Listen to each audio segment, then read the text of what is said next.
Meus amados irmãos, saúdo a todos com a paz do Senhor. Abra sua Bíblia, livro do profeta Daniel, capítulo 4.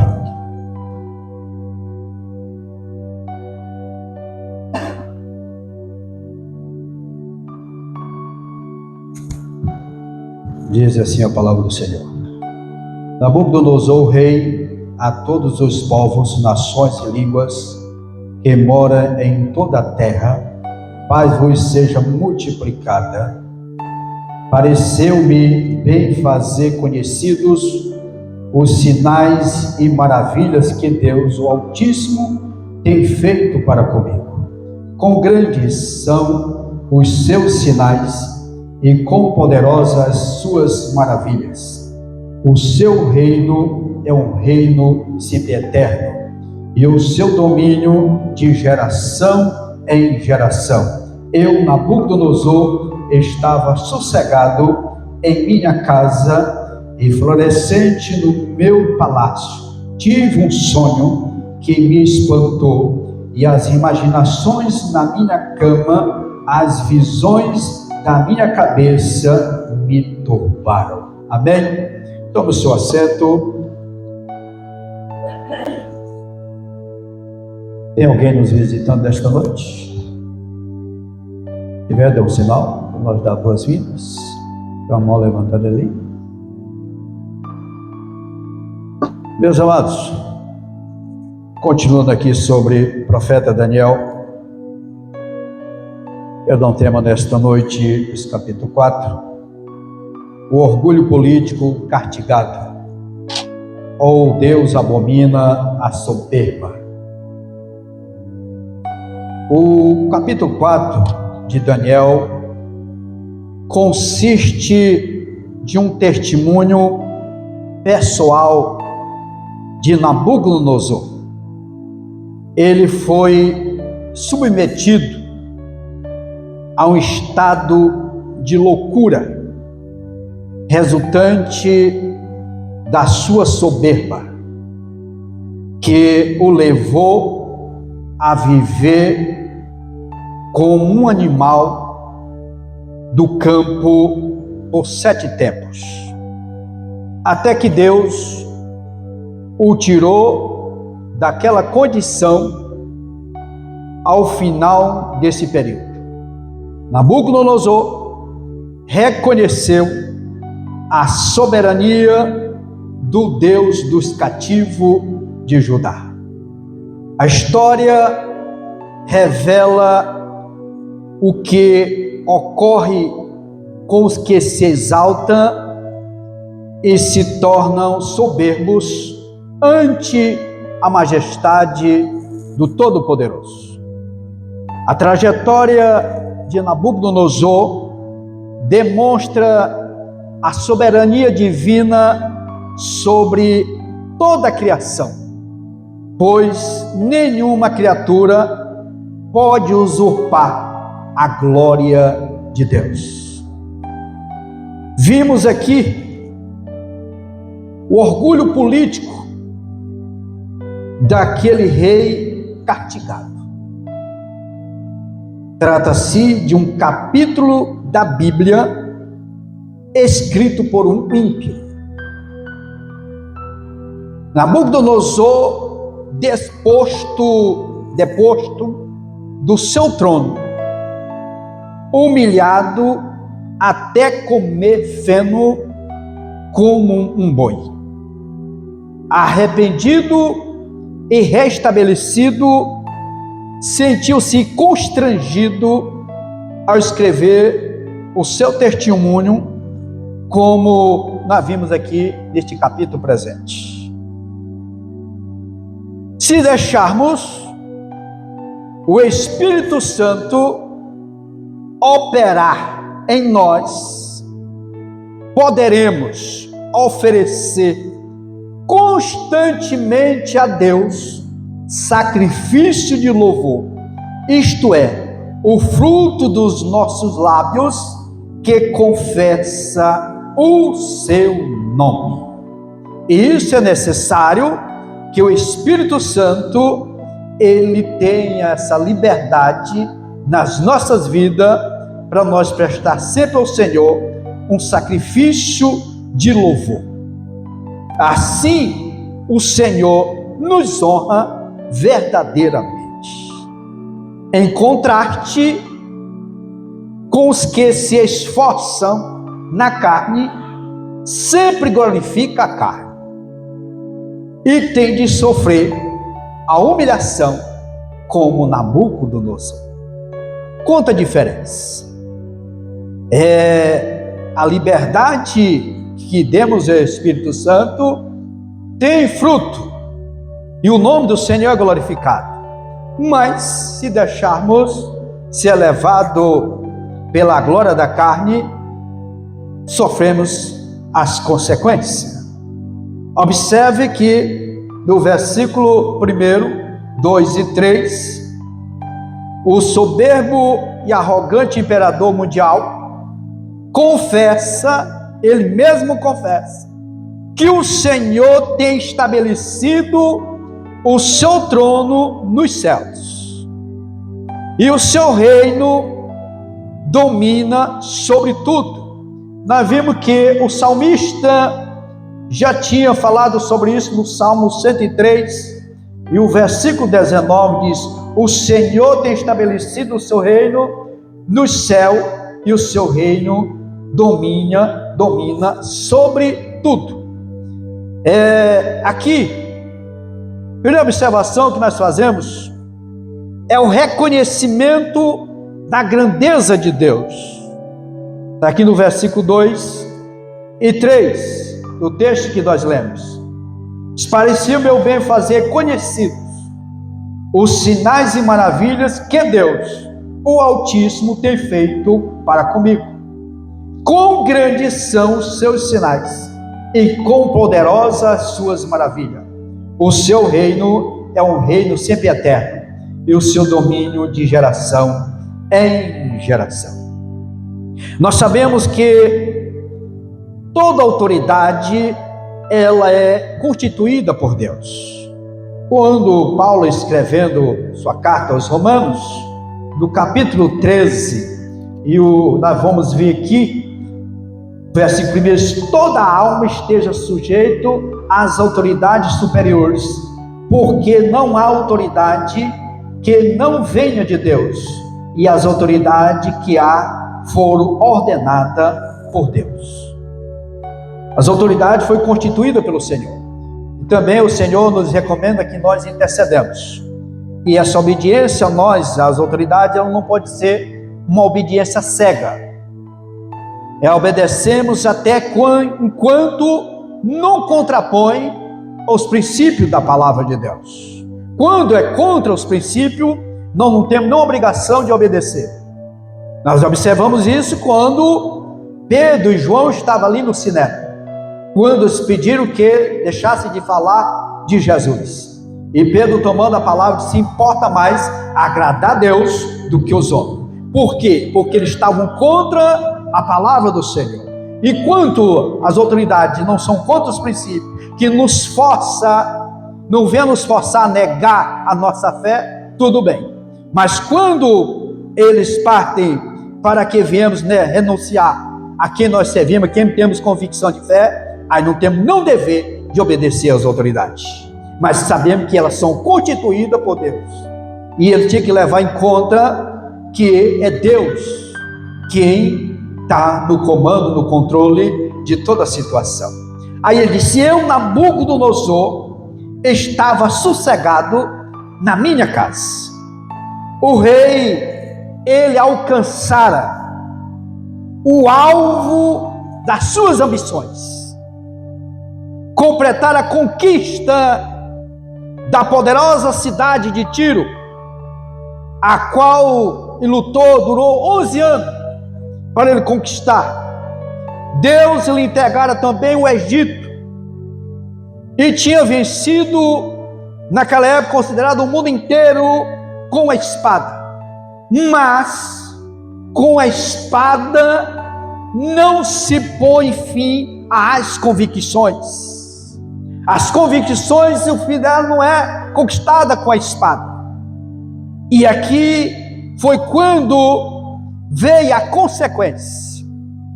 A consciência acusadora passa todas as sentinelas e penetra em qualquer fortaleza. Certamente o mundo julgava que Nabucodonosor, em sua prosperidade e descanso inédito, estivesse muito feliz. Mas Deus lhe falou novamente por um sonho que o versículo 5 diz que ele espantou com aquele sonho. E qual foi o sonho que Nabucodonosor ele teve? Se nós lembramos que o versículo diz: por mim, pois, se fez um decreto, pelo qual fosse introduzida a minha presença todos os sábios. Ele teve sonho agora, ele convida todos os sábios da Babilônia para que fizesse saber a interpretação do sonho. Esse sonho aqui é diferente daquele do capítulo 2, porque no capítulo 2 ele havia sonhado e esquecido o sonho. Aqui ele sabia o que ele tinha sonhado, mas ele queria que interpretasse o sonho.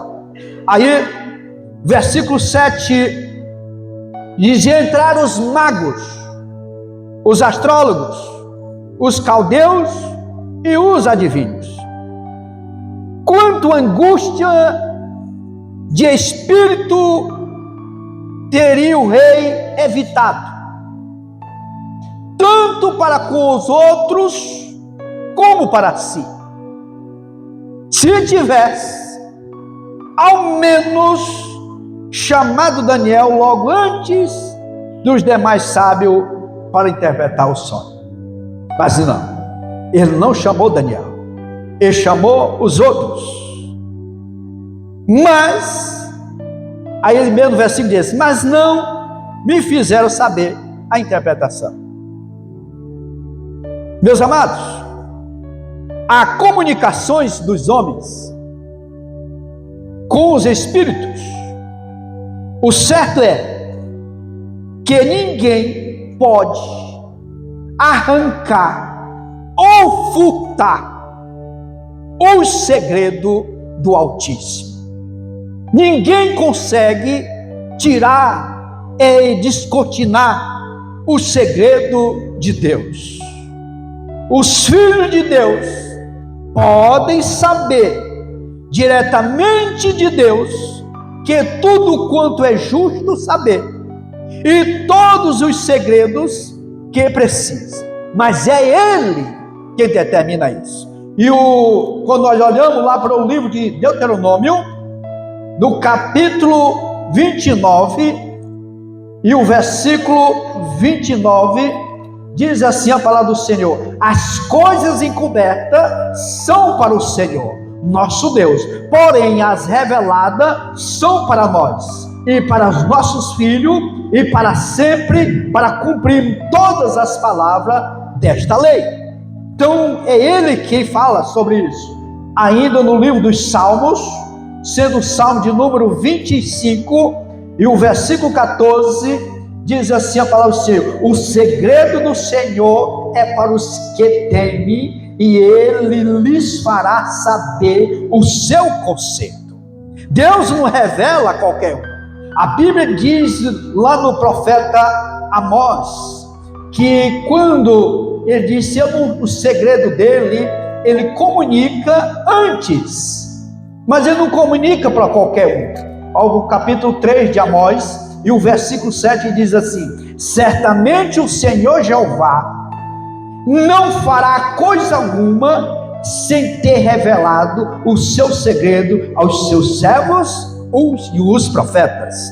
Então Deus, ele revela. Tem coisas na nossa vida que quando acontece você vai lembrar: ah, Deus me avisou, Deus usou alguém para falar, Deus falou através da sua palavra, ou eu tive um sonho, Deus me falou sobre isso. Porque Deus, ele revela. E o Senhor, aqui no livro do Gênesis, capítulo 18 e o versículo 17, a Bíblia diz: e disse o Senhor: ocultarei eu a Abraão o que faço? Olha a intimidade que Abraão tinha com Deus, de Deus revelar o seu segredo a ele. Deus, ele quer que nós tenhamos essa intimidade. O homem, o ocultismo, ele não pode extrair, saber os segredos de Deus, mas o servo do Senhor, Deus revela a ele o que vai fazer. Bendito seja o nome do Senhor. Aqui, o versículo 8 diz assim: mas por fim entrou na minha presença Daniel, cujo nome é Beltesazar, segundo o nome do meu Deus, e no qual há o Espírito dos Deus Santo, e eu contei o sonho diante dele. Aqui ele continua ainda usando Deus no plural, né?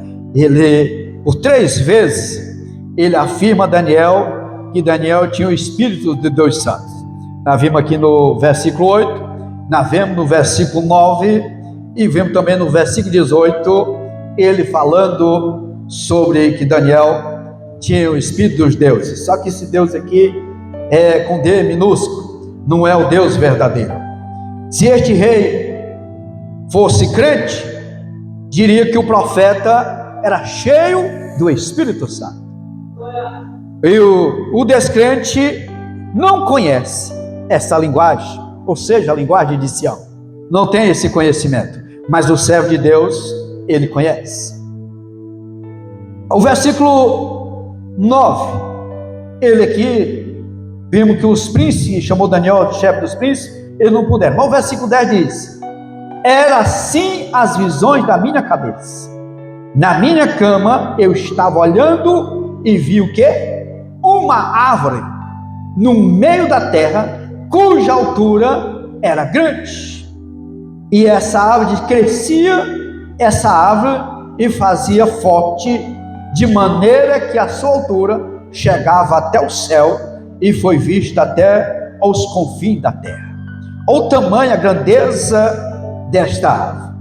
A árvore é, nas escrituras, uma figura comum para representar o ser humano.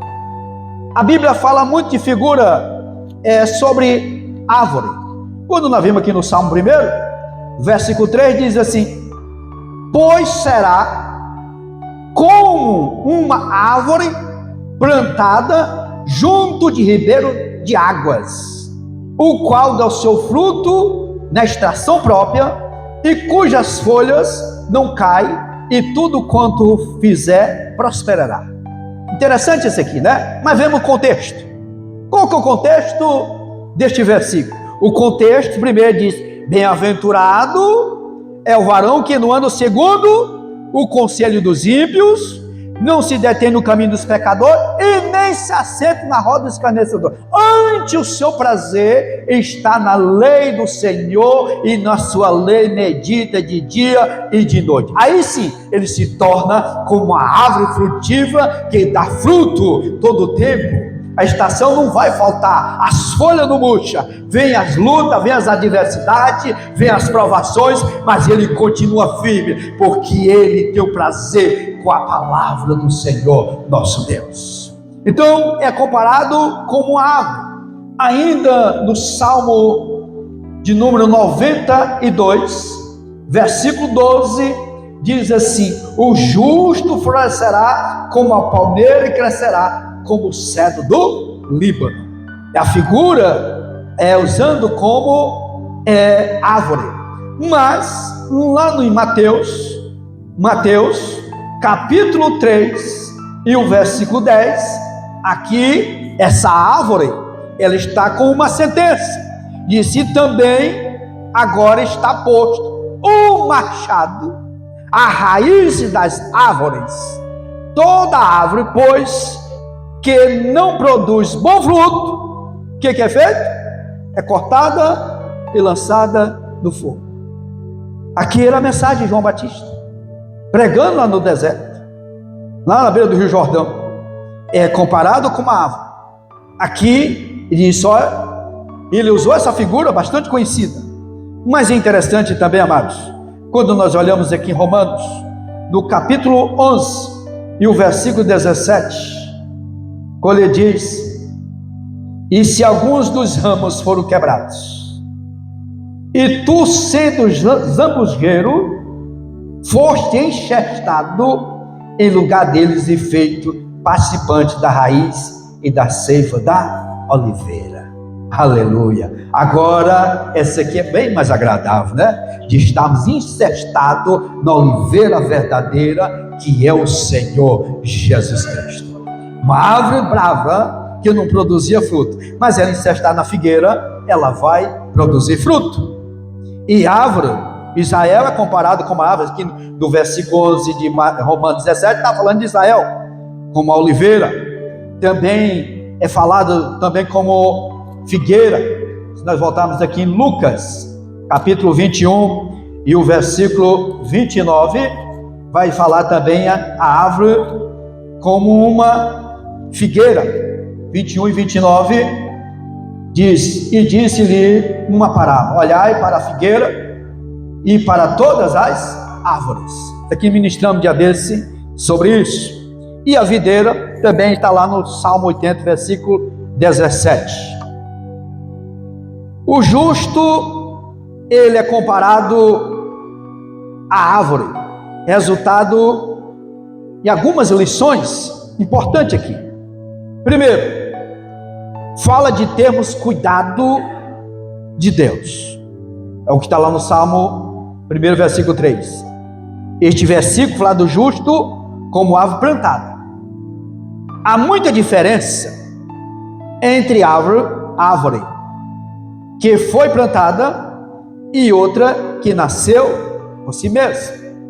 Interessante, quando ela é plantada, ela tem o seu devido cuidado.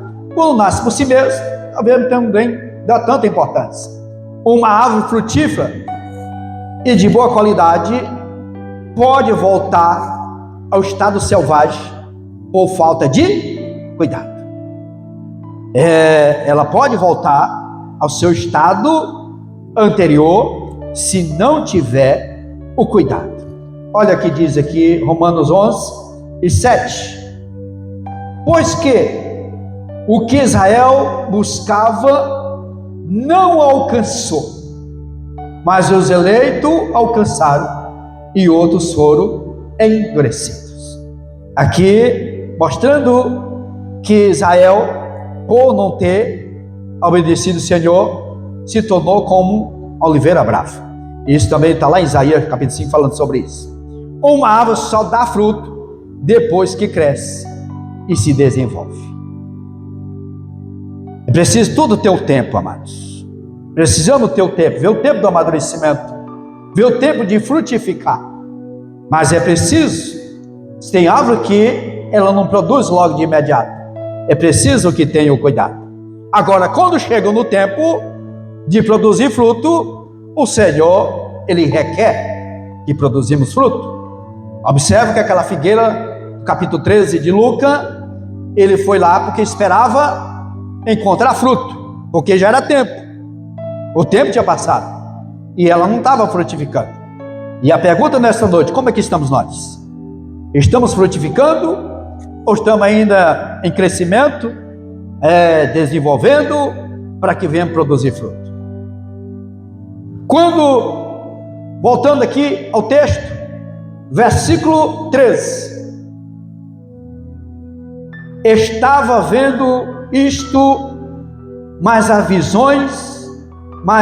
isto nas visões da minha cabeça e na minha cama, e eis que um vigia, um santo descia do céu. Aqui estava falando o anjo do Senhor. Certamente sabemos que o anjo, ou vigilante, como é chamado aqui, a sua principal função e vigiar é contra o mal, que sempre tenta preterir, hostilizar ou anular os planos de Deus. O anjo do Senhor, a Bíblia diz que eles estão a serviço daqueles que hão de herdar a salvação. E ele vem exatamente para combater todas investida do maligno contra a igreja do Senhor. Aí o versículo 14, nós vimos aqui falando sobre esta árvore frondosa. Quando chega no versículo 16, observe: seja mudado o seu coração, para que não seja mais coração de homem, e seja lhe dado o coração de animal, e passe sobre ele 7 tempos. Esses 7 tempos fala da sentença divina sobre Nabucodonosor, que essa árvore diz que ele teve sonho e ela foi cortada, mas ficou o tronco que ela ia brotar. Ele perderia a razão humana, agindo como um animal, um coração de animal, por 7 tempos. Provavelmente alguns estudiosos dizem que seria 7 anos. Geralmente interpreta 7 anos de disciplina. Esse juízo, ele visava curar o rei da sua soberba. Tudo isso para curar ele da sua soberba, forçando-o a reconhecer que o Deus Altíssimo domina sobre os reis humanos. Essa prova é exatamente para reconhecer que é Deus que está no controle.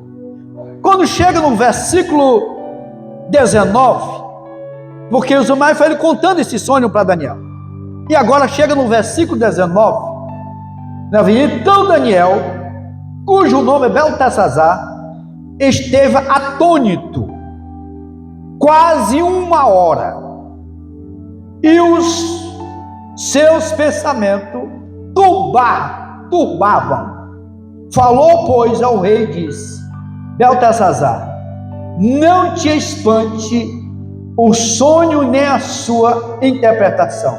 Respondeu Beltesazar e disse: o Senhor meu, sonho seja contra os que têm ódio, e a sua interpretação para os teus inimigos. Por que Daniel demorou quase 1 hora?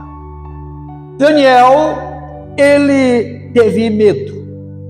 Naquele momento, veio o pavor para ele dizer para Nabucodonosor o que significava este sonho. O que estava querendo dizer. Depois você pode ver do 19 ao 27, Daniel faz uma recapitulação do sonho. Quando Deus revelou para Daniel a interpretação desse sonho, ele entendeu que era uma mensagem de julgamento contra Nabucodonosor. Ele não celebrou. Daniel não celebrou. Ele não se alegrou com isso. Daniel queria ver Nabucodonosor se arrependendo e reconhecendo quem é Deus. Não existe um espírito de vingança no coração de Daniel. Daniel não havia esse sentimento no seu coração. Ele rejeita completamente a idolatria do rei da Babilônia, mas ele desejava profundamente que para o rei, tendo fé em Deus. O projeto de Daniel é que ele profundamente vê o rei tendo fé em Deus. Meus amados, essa deve ser a nossa atitude para com o povo. Nós, como povo de Deus, nós queremos que Deus, Ele faça a justiça dele. E Ele faz, não como nós queremos. Não adianta alguém pedir para Deus fazer justiça do seu jeito, que Deus não vai atender. Deus faz do jeito dele. E cabe a nós desejar profundamente que os perdidos, eles sejam salvos, eles sejam alcançados. Esse sentimento é o sentimento do nosso coração, e tem que ter esse sentimento para que as vidas sejam alcançadas, por mais perverso que ele seja, por mal que ele seja, ele tem uma alma e ele precisa ser alcançado. Versículo 25. Versículo 25. Será tirado entre os homens, e a tua morada será com os animais do campo. Observa aqui que vimos que Deus, ele pode mudar a natureza do homem.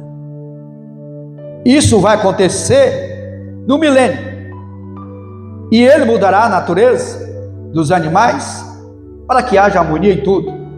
Mas se voltar um pouquinho no versículo 22, diante da interpretação, Daniel ficou pasmo, preocupado, quando ele diz no versículo 22: és tu, ó rei, que cresceste e fizeste forte, a tua grandeza cresceu e chegou até o céu, e o teu domínio até a extremidade da terra. Ele cresceu muito, mas ele se exaltou. O problema aqui foi a exaltação dele. E quando ele se exaltou, foi que veio essa sentença.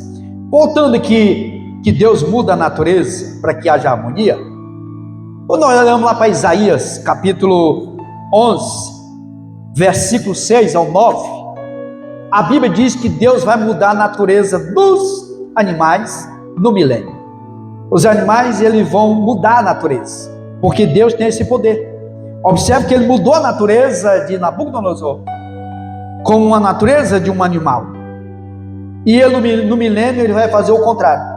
Ele vai mudar a natureza dos animais para que viva em harmonia.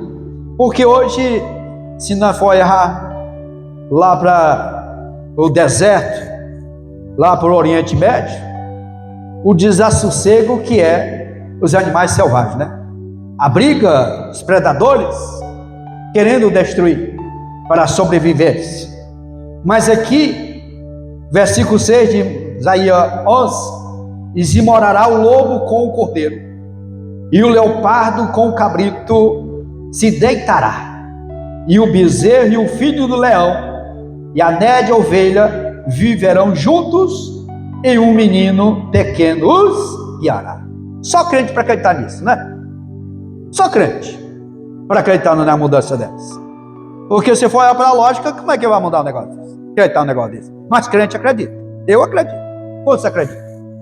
Aleluia. Estou mostrando para crente.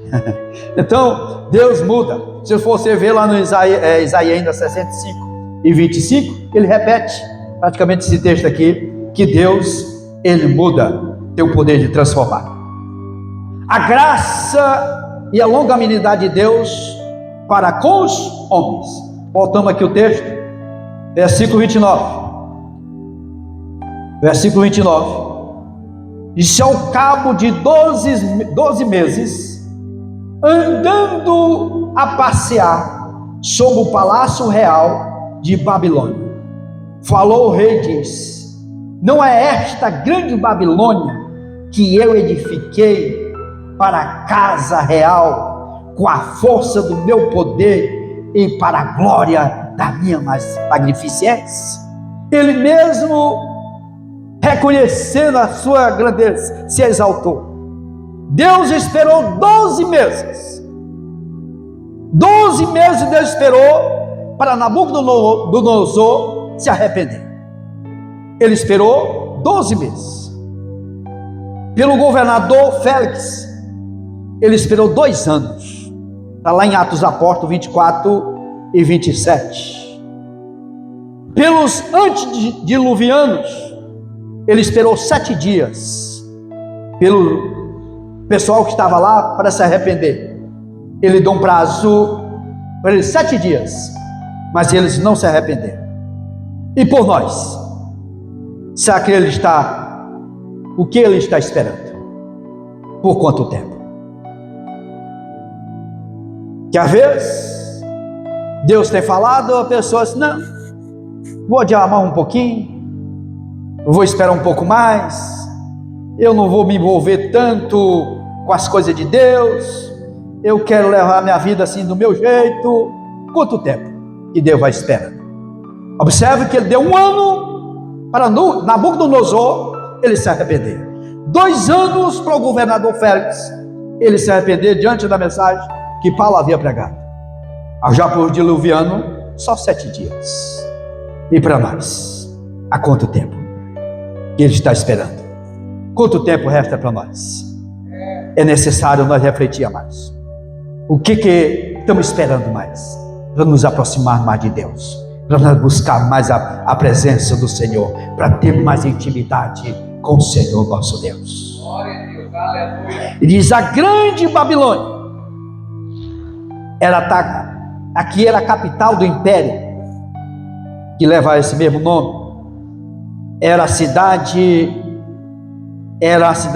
extravagante, suntuosa, além do que possamos imaginar, sem rival na história do mundo. Mas havia uma profecia sobre esta cidade. Observe que o profeta Isaías, ele diz no capítulo 13 e versículo 19, 13 e 19 diz assim: e Babilônia, ornamento dos reinos, a glória e a soberba dos caldeus, será como Sodoma e Gomorra, quando Deus as transtornou. Havia uma profecia, quase que 200 anos, 150 anos, antes desse acontecimento, já havia a glória e a soberba dos caldeus. Não tinha nenhuma exaltação ao nome do Senhor. O profeta Jeremias também lhe havia falado sobre esta cidade. Jeremias, capítulo 51, e o versículo 41, diz assim a palavra do Senhor: como foi tomada Sesaque, e apanhada de surpresa a glória de toda a terra, como se tornou Babilônia um espanto entre as nações. Porque jamais alguém poderia invadir Babilônia. Os historiadores declaram que seu muro alcançava 96 quilômetros de extensão, 24 quilômetros de cada lado da cidade, 90 metros de altura e 25 metros de espessura. Agora imagina a fortaleza que era aquela cidade. Aí alguém diz que jamais alguém invadirá a Babilônia em uma estrutura dessa. Diante de um monumento dessa altura, o muro tinha ainda 250 torres e 100 portões de cobre sobre o rio Eufrates, que dividia a Babilônia ao meio. O rio Eufrates passava no meio daquela cidade, e ali havia um túnel. Guarde bem essa palavra, que futuramente não está falando sobre esse túnel em outros textos. Esses diversos muros da cidade, do palácio e fortaleza era tão espesso e alto que para qualquer tipo de guerra da antiguidade, falo de guerra da antiguidade, Babilônia era uma cidade simplesmente inconquistável. Não havia como conquistar essa cidade diante das armas que tinha naquela época. Era inconquistável. O orgulho pessoal e político do rei. A grandeza de Babilônia, que edifiquei para a casa real com o meu grandioso poder e para a glória da minha majestade. Já declarara Deus que a sua glória ele não dará a outro. Deus já falou sobre isso, está lá em Isaías 48:11, que Deus, Ele não divide a glória dele com ninguém. A glória do Senhor Ele não dá. Não adianta o homem querer usurpar da glória do Senhor, que é tempo perdido, porque Ele não divide a glória dele com ninguém. E Ele opera com o exército do céu e os moradores da terra. Está aqui no versículo 35. E todos os moradores da terra são reputados em nada, segundo a sua vontade. Ele opera com os exércitos dos céus e os moradores da terra. Não há quem possa estrovar a sua mão e lhe diga: que fazes? Versículo 36. No mesmo tempo me tornou a vir o meu entendimento, e para a dignidade do meu reino tornou-me a vir a minha majestade e me resplendor, e me buscaram os meus capitães e os meus grandes, e fui restabelecido no reino, e a minha glória foi aumentada. Aqui ele passou 7 anos vivendo como um animal, cresceu unha, pelo, se alimentando como animal, comendo pasto. Mas chegou o final, Deus restabeleceu novamente. Deus estava revelando para Nabucodonosor a sua grandeza, o seu poder, o poder que Deus tem de mudar, de transformar, porque nada é impossível para ele.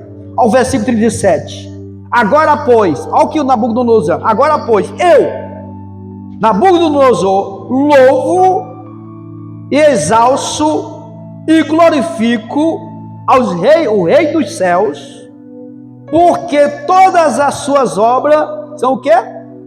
Verdades, e os seus caminhos o quê? Juízo, e pode humilhar aos que andam na soberba. Quando eu vejo alguém se exaltar, eu fico assim observando, e quanta loucura do homem. Isso é a loucura do homem sem Deus, do homem querer se exaltar, se achar grande, poderoso. Poderoso é o Senhor nosso Deus. Esse é poderoso, esse sim está no controle de toda a situação.